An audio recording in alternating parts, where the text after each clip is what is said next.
അസ്സലാമു വറഹ്മത്തുള്ളാഹി വബറകാതുഹു. പ്രിയം നിറഞ്ഞ TTQ സഹോദരി സഹോദരങ്ങളെ, മൂന്നാം ദിവസം തഹജ്ജി പാരായണ പരിശീലനം, അധ്യായം 51, സൂറത്തു അദ്ദാരിയാത്ത്, 47-ാം വചനം പരിശോധിക്കാം. അഊദു ബില്ലാഹി മിനശ് ശൈത്വാനിർ റജീം. ബിസ്മില്ലാഹിർ റഹ്മാനിർ റഹീം. വസ്സമാഅ ബനൈനാഹാ ബിഐദിൻ വഇന്നാ ലമൂസിഊൻ.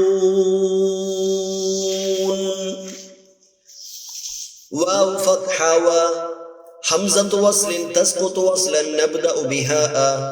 لام شمسية مدغمة في السين المفتوحة والس.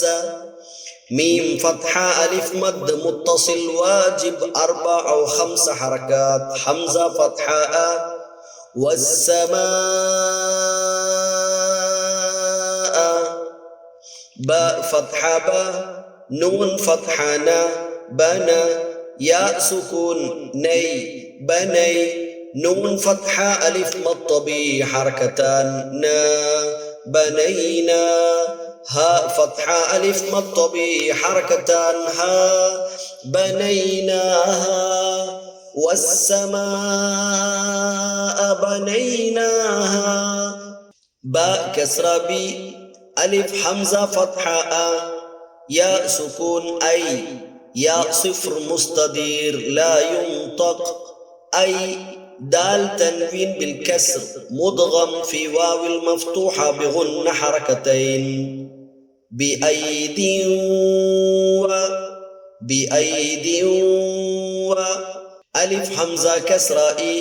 نون حرف غن مشدد بالفتح. ألف مطبي حركتان. إنا وإنا.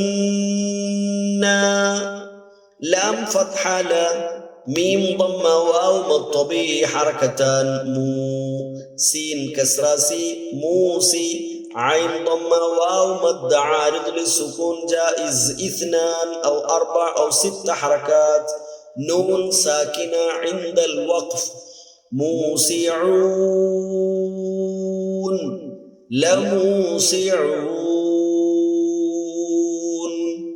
والسماء بنيناها بأيد وإنا لموسعون. ഇവിടെ ഒന്ന് ശ്രദ്ധിക്കേണ്ട കാര്യം, ഹംസത്തുൽ വസ്ൽ വരുന്നുണ്ട്. ലാമു താരീഫിന്റെ ഹംസത്തുൽ വസ്ലാണെന്ന് നാം ക്ലാസ്സിൽ പഠിച്ചിട്ടുണ്ട്. ഹംസത്തുൽ വസ്ൽ തസ്ഖുതു വസ്ലൻ നബ്ദഉ ബിഹാ. ലാമു താരീഫിന്റെ ഹംസത്തുൽ വസ്ല് നബ്ദഉ ബിഹാ അ മാത്രമായിരിക്കും. ഇ എന്നോ ഉ എന്നോ ഉണ്ടാവില്ല. ഓക്കെ. രണ്ടാമത്തത് ലാമു താരീഫിന്റെ 2 ഇനങ്ങൾ പഠിച്ചിരുന്നു. ലാമു താരീഫ് 14 അക്ഷരങ്ങളോടുകൂടെയാകുമ്പോ ഇദ്ഗാം ചെയ്യപ്പെടും. അങ്ങനെയാകുമ്പോൾ ലാം ശംസിയ എന്ന് പേര് കൊടുത്തും. ലാം ശംസിയ മുദ്ഗം ഫി, ആ അക്ഷരം പറയും. ഫി സമാ ആവുമ്പോ ഫി സീൻ അല്ലെ. അല്ലാത്തതാവുമ്പോ ഖമരിയ ഇൽഹാറാവുന്നത്. ഓക്കെ. പിന്നെ മദ് മുത്തസിലാണ്. ദീർഘാക്ഷരങ്ങൾക്ക് ശേഷം അതേ പദത്തിൽ ഹംസ ചേർന്ന് വരുമ്പോ മദ് മുത്തസിൽ എന്ന് പറയും. ഓക്കെ. 4 or 5 ദൈർഘ്യം കൊടുക്കണം. ബി ഐദിൻ, ആദ്യത്തെ യാ, രണ്ടാമത്തെ യാ, 2 യാകൾ കാണാം. ആദ്യത്തെ യാന് സുക്കൂനാണ്, രണ്ടാമത്തെ യാ സിഫ്ർ മുസ്തദീറാണ്. നമ്മൾ പറഞ്ഞു സിഫർ 2 വിധമുണ്ട്, മുസ്തദീർ ആൻഡ് മുസ്തഖീൽ. മുസ്തദീറായ സിഫർ അലിഫിനും യാനും വാവിനും മുകളിൽ വരാറുണ്ട്. അത് ഇവിടെ തന്നെ വഫിറൂ എന്നിടത്ത് അലിഫിന്റെ മുകളിൽ കാണാം 50-ാമത്തെ ആയത്തില്.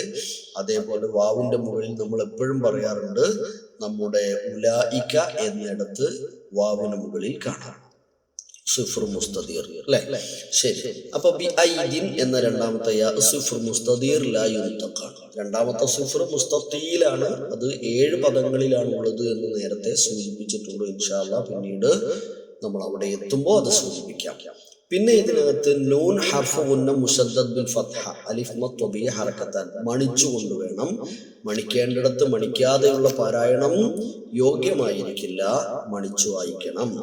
മൂസിഊന എന്ന വാവ് മദ്ദാണ്. അത് ആരിദ് സുക്കൂനാണ്. വാവ് മദ്ദിന് ശേഷമോ അലിഫ് മദ്ദിന് ശേഷമോ യാ മദ്ദിന് ശേഷമോ ഉള്ള അക്ഷരത്തിൽ സുക്കൂൻ കൊടുത്ത് വഖഫ് ചെയ്യുമ്പോൾ ആ മദ്ദിന് ആരിദായ മദ് എന്ന് പേര് കൊടുക്കും. മദ് ആരിദ് സുക്കൂൻ, സുക്കൂൻ കൊടുത്തതിനാലാണ് അങ്ങനെ വഖഫ് കാരണമായി. അപ്പൊ നൂൻ സാക്കിന ഇൻദൽ വഖഫ് എന്ന് പറയും.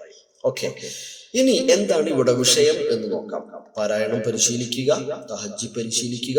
51-ാം അധ്യായം സൂറത്തുൽ ദാരിയാത്തില് 60 ആയത്തുകളാണ്. വളരെ പ്രധാനപ്പെട്ട വിഷയങ്ങൾ സൂചിപ്പിക്കപ്പെടുന്നുണ്ട്, പ്രതിപാദിക്കുന്നുണ്ട്. നിങ്ങൾ പഠിക്കണം.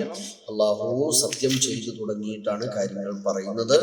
അവിടെ ഇബ്രാഹിം നബി അലൈഹിസ്സലാമയുടെ ചരിത്രം സൂചിപ്പിക്കുന്നുണ്ട്. ഇബ്രാഹിം നബിയുടെ ചരിത്രം 24-ാമത്തെ വചനത്തിൽ ഹൽ അതാക ഹദീസു ളൈഫി ഇബ്രാഹിമൽ മുക്രമീൻ എന്ന് പറഞ്ഞ് ഇബ്രാഹിം നബിയുടെ വീട്ടിൽ വന്ന അല്ലെങ്കിൽ ഇബ്രാഹിം നബിയുടെ അതിഥികളായി വന്ന മലക്കുകളെ കുറിച്ചാണ് സൂചിപ്പിക്കുന്നത്. അവർ വീട്ടിൽ പ്രവേശിച്ചതും കാര്യങ്ങളൊക്കെ ഇങ്ങനെ പറയുന്നു.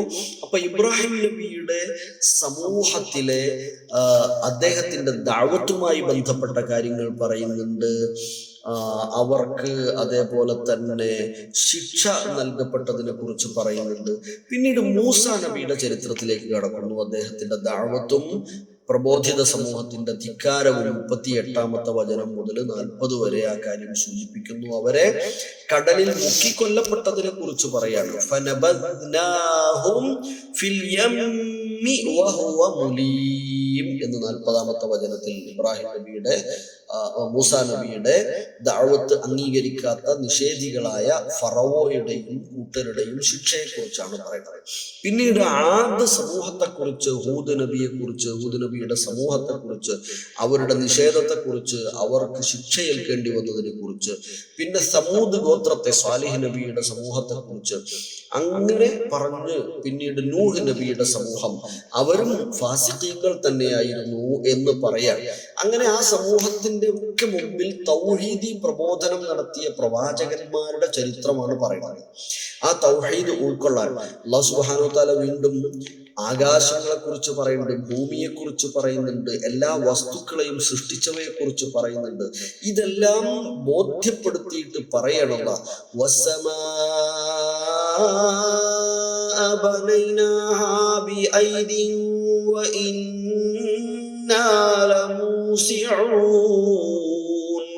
ആകാശത്തിന്റെ സൃഷ്ടിപ്പിനെ കുറിച്ചും അതിനെ വിശാലമാക്കിക്കൊണ്ടിരിക്കുന്നതിനെ കുറിച്ചും പറഞ്ഞു.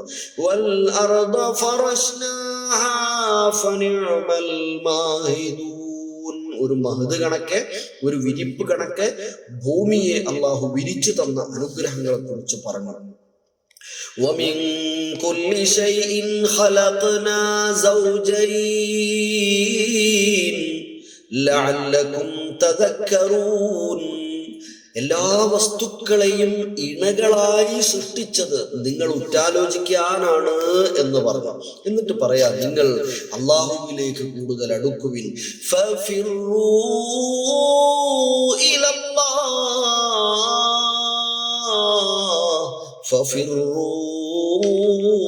ഇലല്ലാഹ്, അല്ലാഹുവിലേക്ക് നിങ്ങൾ ഓടിയെടുക്കുക എന്ന് പറയാം. ഇന്നി ലക്കും മിൻഹു നദീറും മുബീൻ എന്നിട്ട് പറഞ്ഞു, നിങ്ങൾ ഇതിൽ നിന്ന് കാര്യം ഉൾക്കൊണ്ട് അല്ലാഹുവിൽ ശിർക്ക് ചെയ്യാത്തവരായി നിങ്ങൾ മാറണം. വലാ തജ്അലൂ മഅല്ലാഹി ഇലാഹൻ ആഖർ, മറ്റൊന്നിനെയും നിങ്ങൾ അല്ലാഹുവിൽ പങ്കു ചേർക്കാൻ പാടില്ല. അതാണ് നിങ്ങളോട് എനിക്ക് നൽകാനുള്ള താക്കീത് എന്ന് അല്ലാഹു നൽകുന്ന ഈ താക്കീത്, പ്രവാചകൻ വിശുദ്ധ ഖുർആനിലൂടെ നൽകുന്ന ഈ നദീറുൽ മുബീൻ സ്വീകരിക്കുവാൻ നമുക്ക് സാധിക്കണം. അല്ലാഹു അനുഗ്രഹിക്കട്ടെ. ഇൻഷാ അല്ലാഹ് പഠിക്കുക, പാരായണം മാത്രമല്ല അർത്ഥം മനസ്സിലാക്കുക, ജീവിതത്തിൽ പകർത്തുക. അല്ലാഹു അനുഗ്രഹിക്കട്ടെ. അസ്സലാമു അലൈക്കും വറഹ്മത്തുള്ളാഹി വബറകാതുഹു.